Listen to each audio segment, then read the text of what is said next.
Akkam jirtanii wayyaadhaa nageenya kiyyaa qilleensarraan barari'ee isinaa dhaqqabu isiniin jedha.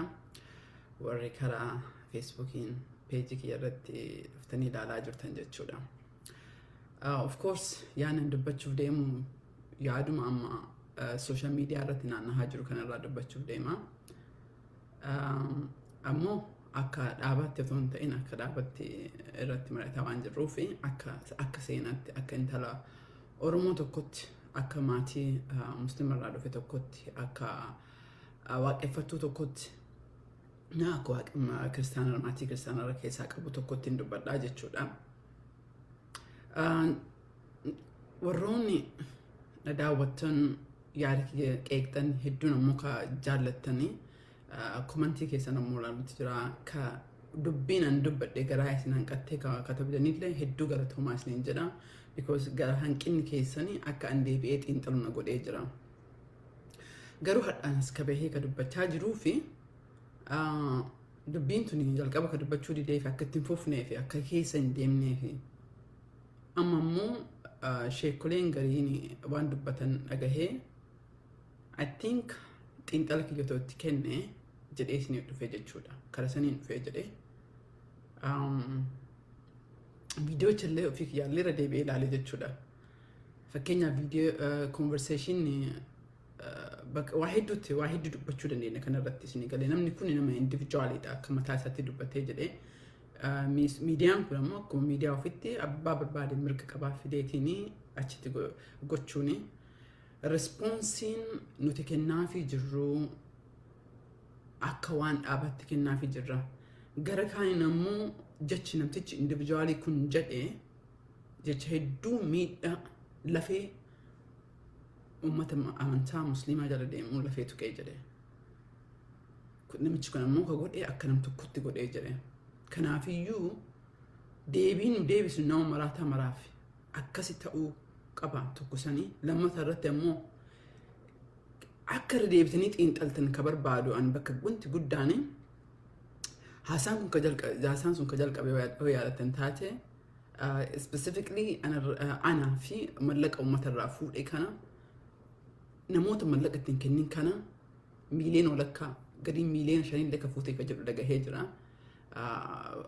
Advokasiin keenya eessa deemee kan jedhu si galee miiliyoona tokko fuudhee miiliyoona 50 uummata keenyarraa fuudhee ka anirraa fuudhee utuu hin ta'in ka ummata kana garaa gubee namicha achirratti beeyas dubbatu hin ta'in namoota hedduudha mallaqni ummatni keenya natti amanee kennee jedhe kiisii keessaa hin anne namni keenya natti amanee dhaaba keenya faana deemee ana akka nam tokkotti akka dhaaba kana deemu natti kennee jiru namoota hedduu summiiti ta'ee hirriba ka oogge quba qaba waggaa laman dabreef hin dhagaa bakka hedduutti qabsoo Oromoo kana keessatti namni hedduutti hirmaatee jira. Keessattuu ammoo ka akka musliimaa itti hirmaate hin jiru. Kuni haqa rabbiiti. Ani waaqeffattuudha isiniin jedhee jira kiliriidha. Hiriira irrattis ta'ee mallaqaanis ta'ee du'iinsaadhaanis ta'ee qabsoo Oromoo kanarratti hirmaatee jira. Haa ta'uu malee walitti makee haasaa jira. Ka ummata natti kennee fi naqarsoota itti ta'anii bakka hedduutti namicha kana qofa miti bakka hedduutti haasa'amaa ture. Sigalee haasam ammallee akka uummanni kennan mallaqa guddisee natti kennu hedduu isin gaafadha hedduu kennaa jirtanii galatoomaa jira because haasummiiti ta'u. Garuu ittiin isin deebi'ee jira sheekolee dubbataa jirtu santu akka malee na miidhaa jira because yaada sheekni tokko maal jedhee hiriira irratti illee akka hin hirmaanne jedhe hiriira deemaa dhufu kana hiriirri dhufaa jiru kana ka itti bahaa jennee isiniin bootti jirru kun hiriira Jawaar Muhammad fa'a dandamachiisuufi. Warroonni kunoo achirratti haasaa jiru mee of duba deebinee haa xiinxallee ilaalle jennu Itoophiyaan kanu ajjeesaa jirtuu fi nuti islaama taaneef miti. Jawaar Muhammad islaam otoo Jawaar Muhammad amaara ta'ee yookiin silxee ta'ee islaama ta'ee hadhan salaataniif Jawaar Muhammad ka Itoophiyaan ka amaara itti kaatuu fi Jawaar Muhammad Oromoo waan ta'eef ka ittiin haafee jibbu ammoo waan isaan dabree fi waan isaan irra beekaa ta'eef otoo tolte isa ajjeesanii Oromoo keessa iyyuu isin jedhaa jira bar ka Jawaarin ajjeesuu barbaadu equally oromoo keessa jira akkuma equally akkuma diinni isa ajjeesuu barbaadu diinni mallaquma ummanni oromoo itti kenni kanaaf namichi sun achirra maal dubbata yaadattanii sigalee abaa akkanatti diigee jedhee dubbata. Ani jawaari nama wajji guddadhe jechuu dandeenya. Bara tokko eebbifamne hedduullee waldaan walitti haasaallee waliin qabnu jechuu barbaadeeti. Ani isaa dhaaba diigu isaa amantii leellisu argees dhagaheellee hin beeku. Garuu of duuba sin deebise akka kophaa kootti dubbadhaa jira naaf galeessin jedhe. Kan hin dubbadhuuf ammoo ammallee deebi'een jedha. Sheekolee hiriira as dhufaa jiru kana irratti ittiin hirmaatinaa isin hin jettu. Jarri hamtuu ta'anii fi midhaanii waan jala hin deemneef jarri san hin beeku. Garuu ammoo hoo eenyuun miidhaa jiru namtichi sun achirratti akkasitti kaateef Jawaar musliima ta'eefi miti. Warroonni musliimaa kana keessa kan isinitti dhagahame. Nabi Muhammad tuqamettanii kan isinitti dhagahame. I understand. Garuu inni Nabi Muhammadin tuquuf otoo hin ta'in Jawaariin oromummaa isaa eessaa akka dhufe zarii isaattu garaa gubeen. Zarii otoo Jawaar silxee ta'ee musliima ta'e otoo Jawaar islaama ta'ee kristaan amaara ta'e Jawaar hadha sila nugusa hadha sila jaalatama faarsama. Jawaariin ka jibbisiise achi keessatti eessa bakka inni irraa dhufe sana bakka inni irraa dhufe santu miidheeni gubee jedhe. Sheekoleen kenna ammoo dubbii tana micciirreeti namtichi kun nama maraataadha. Anama kalee viidiyoo tokko argee jira kan inni waa'ee uummata Arsii dubbatee jedhe. Hedduu angaraa lafee nama cabsee jedhu dubbatee jedhe. Namichi kun nama maraataa dhaaba tokkollee bakka hin bu'u. Namni mataan sammuun isaa sirrii qabu dubbii akkasii hin dubbatu. Garuu ammoo sheekoleen ta'e kalaalaa ka dubbataa jirtanii namichi ka deemuu fi Jawaari amantummaa islaamaaf deemaa hin jiru waan biraatiif deemaa jira. Akkamitti san arguu dhabneetiin hiriira as dhufaa jiru kanarratti nama kennan hin bahinaa jenna. Namichi kun otoo toltee Jawaari manidhaa keessatti du'otoon ta'e otoo toltee Jawaari ofii isaatiiyyuu lafee isaa gogaa irraa quncisee nama nyaatuu barbaadu. Namtichi isa fidallee innillee nama Jawaariin otoo toltee jiraa isaa nyaachuu barbaadu. Particularly dhimmi kun dhimma Jawaari. Malee namtichi kun amantaa musliimaa of course bakka achirratti illee tonte achi alatti illee dubbatee jira. Jibbinsa amantaa musliimaa ni qaba. Tuffatiinsa dubartii amantaa musliimaa akka tuffatan irratti jibbinsa guddaa qaba.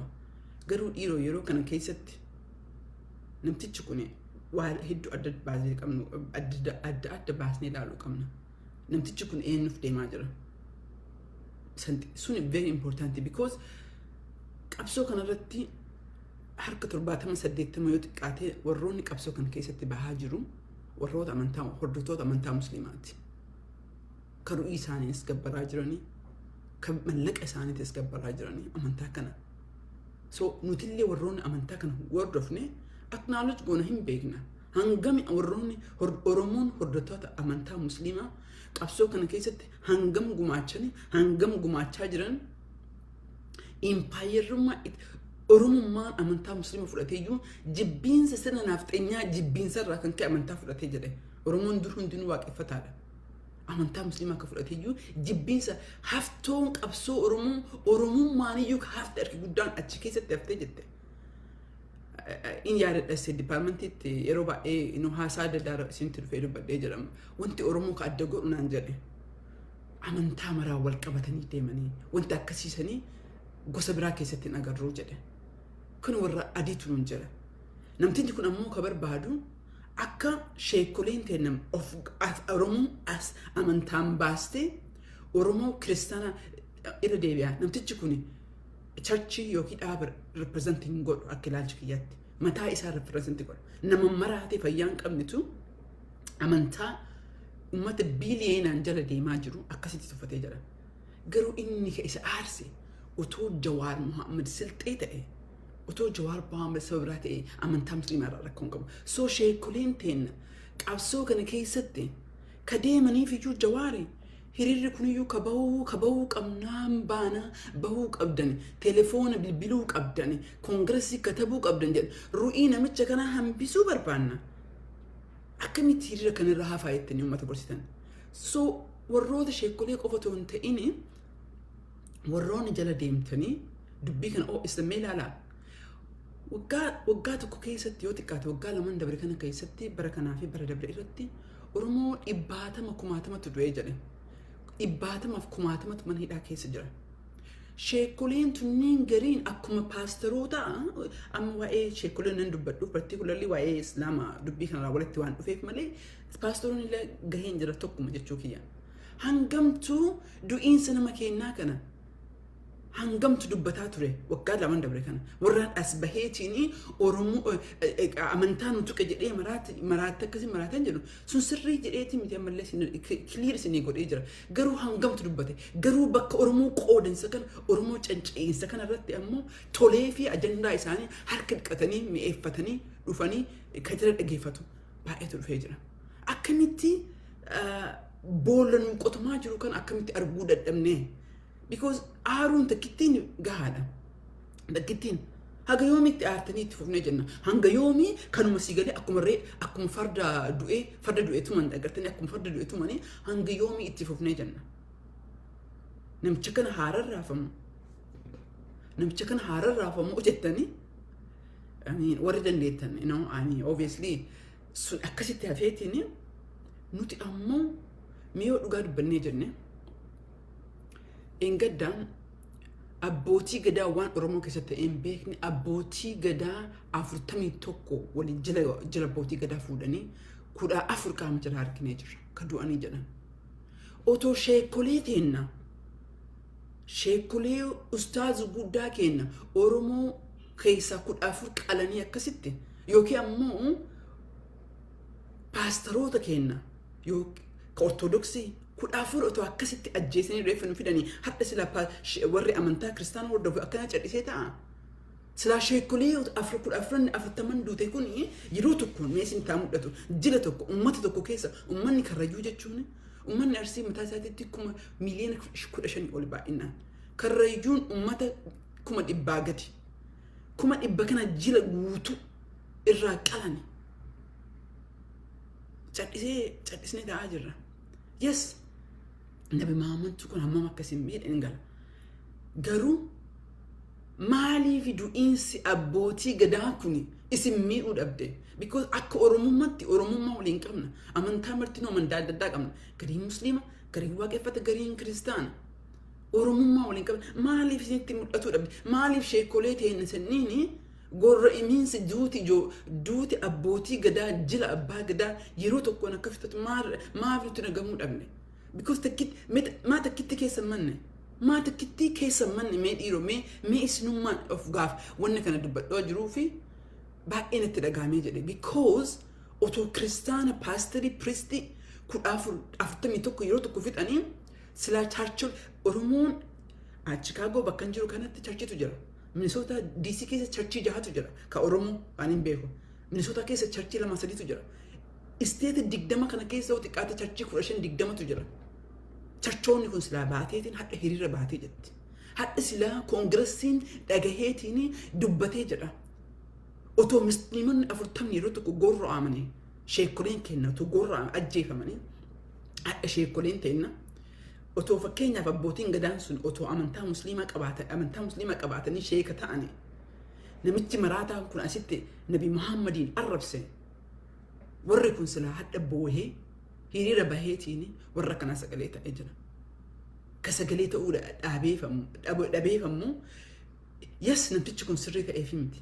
Sagalee ta'iinsa bira dabreetiin warroonni namtichi kun xiyyeeffate namni kun ka xiyyeeffatee fi akkuma duratti isiniin jedhe otoo Jawaar musliima ta'ee gosti isaa Amaara yookiin Silxee yookiin gosa biraa ta'ee hadda akkanatti maraatan. Ka isa maraachee jedhee isa qofaa miti anallee ofitti dabalee kan hin dubbadhaa jiruu fi kan dubbachaa jiruuf because waa'ee mallaqa advocacy irratti kan dhugaa dubbii isin dubbadhee jira atiin torbe kana keessatti dubbadhee jira. Torbee dabre wixata irratti walgahii irratti ilaalchi Oromoo ilaalchi ollaan dhaamnan deemu kun dhaaba woboorraa qabu akkamii? Dhaaba woboon kun haa dubbifamu moo hin dubbifamu? Dhaaba ummata woboon kun ummanni keenya bira jira jedhee gaaffii akkasii nu gaafatama. Yeroo marattuu ni gaafatamaa jenna. Dhaaba ummata Oromootu duuba jira. Oromoon falmaa jira jennee kan dubbannaa jirruufi because Oromoo falmi jennee amannuuf. nu jaalatanii miti. Garuu warri namoota namichi kun ilaalchi isaa dubbiin hin dubbate especially mallaqa irratti yoo akkuma dura isiniin jedhe mallaqa ka kennee jedhe akka advocacy nu dalagnu akka advocacy uummata Oromoodhaaf including woboodhaallee sagalee taanee ka amma dubbataa jirru ka uummanni Oromooti kennee ka qeerroon duutee maqaan qeerroon duutee ka koongiresiin dhagahee jedhe samiirraa baheen dhageenye wanta xiqqoo special envoy biyya deemu ta'ee Secretary of State ta'e White House ta'e kanneen marka dubbatamaa jiru samiirraa dubbatamaa hin jiru mallaqa arganne saniini laabii binne jennee isinirraa fuunee jenne mallaqa laabii binne warra mallaqa nutti kenne ripoortii galchine laabiin kuma ji'atti 3,000 gaafatee jedha kuni wanta uumnu miti isinii galee mallaqni nutti kenname irreega isin godhame ka mallaqa kuma I think million wala kaawti qaate jedhe mucaachi million wala kanatti kenna million wala kaasantu namoota akkasii nyaate ijara qofaa miti waan beekuuf because bakka hedduu keessatti mallaqni natti kennamee jedhe akka waan ani mana ittiin ijaarradhe ka jawaaniin illee garaa itti gubee akka sunni jara godhee achi keessa dubbatu amantaa isaa ta'uu hin ta'ini sigalee oromummaa isaatiif anallee ka xiyyeeffannaa godhee akkasumitti bakka adda addaatti maqaan kiyya ka'uu fi mallaqa isin natti kennitaniif especially warri as keessatti na daawwataa jirtan keessa deemtan as keessa deemtan dubbataa jirtan mallaqa isin natti kennitaniif summii itti ta'ee otoo tolteen ajjeesu otoo tolte waa hedduu godhuu ka barbaadu akka namicha saneeti. So pointiin ani dubbachuu barbaade jedhee isin waan abbaan deemaan jiruuf gariidhaaf galee jira gariillee galuu dhabaate. Kanaafuu namtichi kun maybe piippiidhaan because namni sammuu qabu akkasitti yaadallee hin jedhu akkasitti dubbatallee hin jedhu yookiin piippiidhaan kafalamee fi Oromoo wan nyaachisuuf Oromoo qacceerra jirtu. Ani Sheek Naasir nama hedduu walitti dhiyaanne jennu nama hedduu ani yeroo baay'ee waaqeffata jedheen dubbadha because musliimas nan qaba ortodoksis kiristaanas nan qaba. Kanaafuu Oromoo ija tokko ilaalee hin jedha. Akka amantaa tokkotti yoo turtee jedhu waaqeffataa caalfadhee jedha jechuudha. Amantaa Oromoo jedhee amanee jedha. Sanammoo obboleessa kiyya musliima irratti obboleettii kiyya kiristaana irratti fedhuu tasumallee abjuullee fedhii hin qabu. In deeggara because in beeka akkuma isiniin jedhe qabsoo hadha nuun deemaa jiruun kan nuuf kennee kan nu bira dhaabbatee jedhe isin akka taate beeke jedha. Ka sagalee nu ta'e nu anayyuu nama ka godhee jedhe isin akka taateef hanga beeku beekumsi isiniif ta'ee Nazvana kademtan isin waan taate beeku isinti fedhuu yaadan qabu ammoo yoo dubbachuu dhabellee miidhamiinsa keessa lallabullee yoo ba'e ammoo hin beeka ana dhiisiisnuu dubbataa jirtan kanaaf gaan garaa keessa jiru waan dubbataa jirtaniif dhisnee qabnu jedhu kanaafuu yeroo kana keessatti yeroo namni kenna abbootii gadaa jechuun sheekola yookiin paastorii 40 dhabamsiisanii most likely kuwan illee du'anii jedhanii yaadama nama 41 fuudhanii jila guutuu fuudhanii jedhan kan yeroo kana keessatti ajandaan akkanaa ka'e yeroo Jawaar hedduun kenna nama Jawaarin jaalatu warra Jawaarii fi lallabaa jiru nu dhagaa irratti otoo hin ta'in keessaan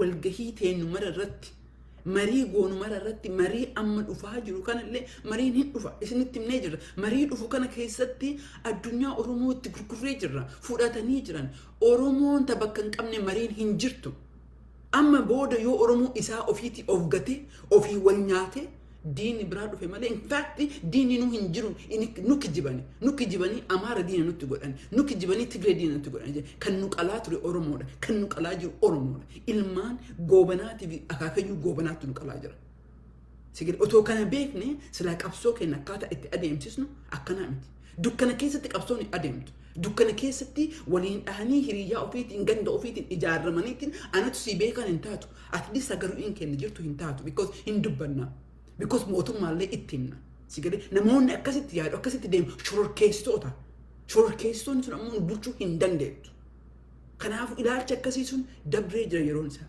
namoonni tokkollee fudhatan jennee hin yaannu akka hin taane ammoo harkanii guyyaa dalagaa jirra kanaaf isin faana deemaa jirtan kanaaf ammoo warroon isa maqaa jara dhawuun barbaanne warroon akkasitti gandatti galanii mallaqa sun doolchee 100 nutti kennanii 100 miliyoona tokko nutti kennanii miliyoona tokko jawaaritti kennanii jawaar qabsoo oromoo ta akkamitti duute laafte laamshoomtee jette ka jawaariin jala deemaniif namaati jawaariin akka nama beekutti hamaa isaallee gariin beeka gaariin isaallee hin beekee jedha garuu qabsoo oromoo ta akkamitti laamshoomtee jette kaasee ru'iitti godhee achiin gahee jedhe ilmaan goobana sosobdeen fudhatte nu dhiisii warri noobul pilaasii addunyaan iyyuu dogongortee jirti meeqatu nama kan wajjiin warra piipii hojii harki hundi keenya iyyuu dhoofnee jirre waa kanne garuu yoo jawaarii hirriba dhabee jawaarii jiruu isaa dhabee qabsoo kan duutee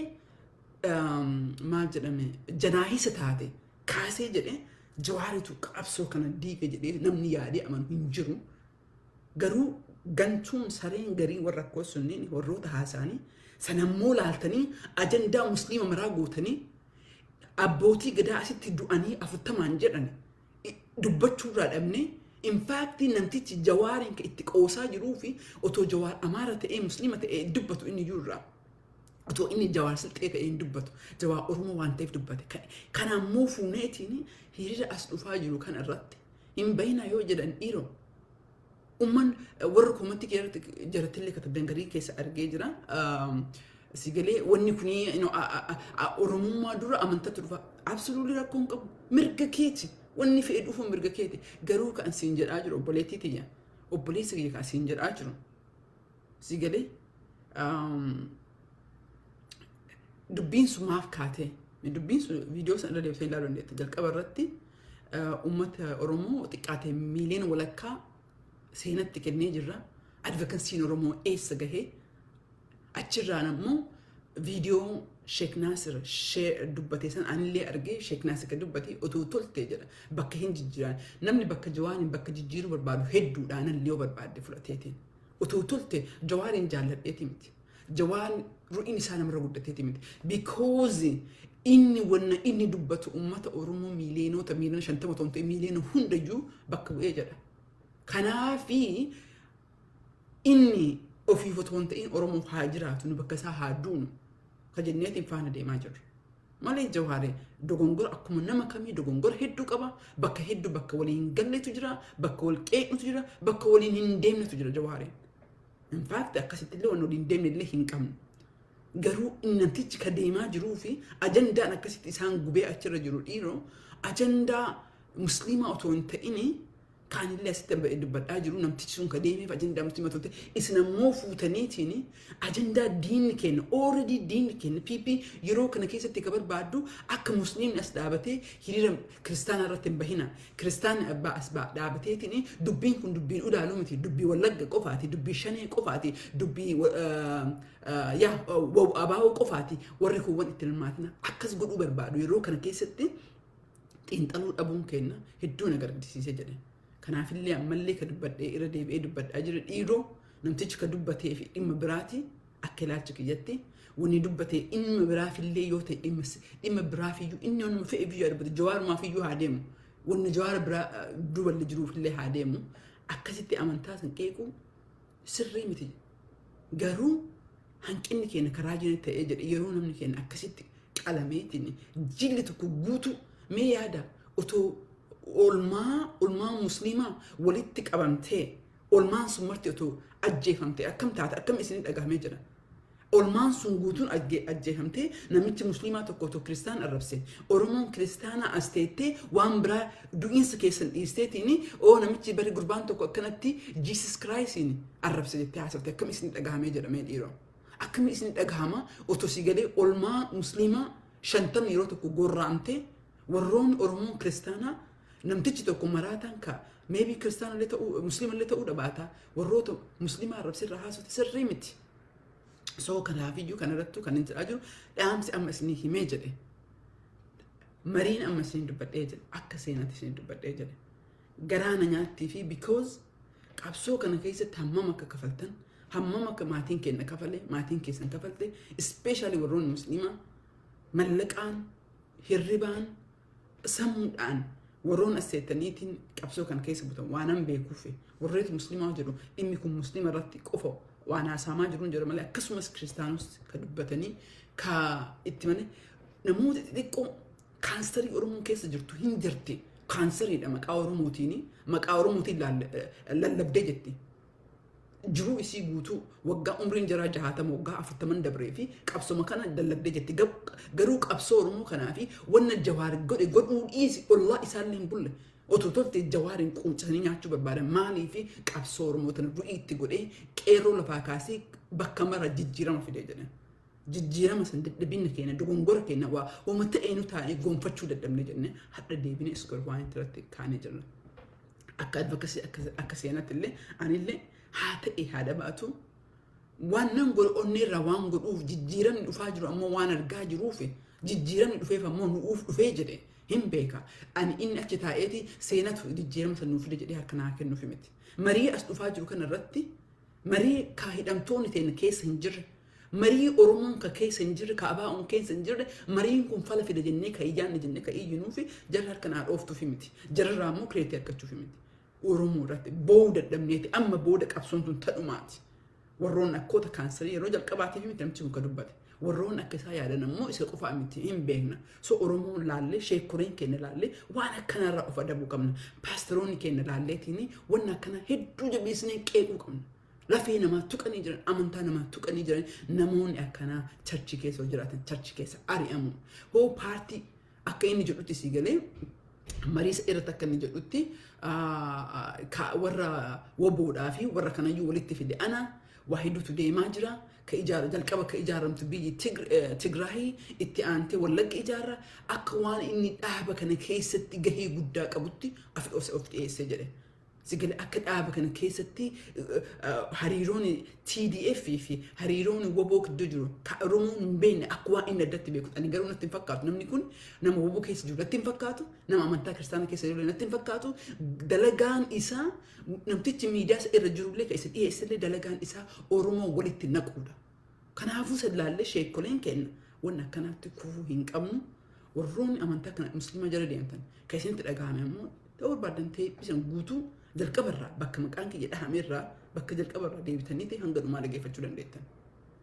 Waa'ee koongirasii waa sadii kaasee jedhanii so kanaafuu akkas ilaalleeti hiriira dhufaa jiru kanarratti dhiiroo hiriira kamisa dhufaa jiru kanarratti hina fina isin jedha. Keessattuu sheekoleen kenna hina fina. Keessattuu warroonni musliimaa kenna hina fina. Of course warroonni kiristaanallee hina fina tokkollee. Maafi dalagaan PP'n barbaadu dalagaan diinni kenna barbaadu exactly warroonni namoonni kudhaa jirtan kan haa gootanii barbaadu. Warroonni du'iinsa Oromoo waggaa 2 ittiin dhagahamin amma itti dhagahameetiin iyyaa jirutu dhufaa jira. Naaf gala amantaan ni dursaa garuu bakka kana deebi'aa ilaalaa isin jedha.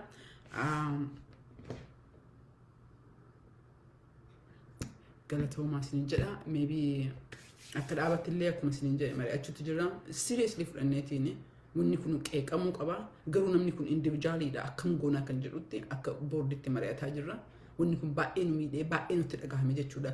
Dubbii ibidda keessa isuun barbaanneef callisnee afaan keenya qabneef malee opiniyaanii yaada dhabneetti miti afaan keenya qabneef warroon obboleeyyan tiyyaa warra musliimaa amantaa musliimaa hordoftanii akkasiin naa beekaa tuffatuuf otoo hin ta'in waan deemtu waan argee fi saniif irraa callisee jedhee na offolchaa galatoomaa hedduu isiniin jedha.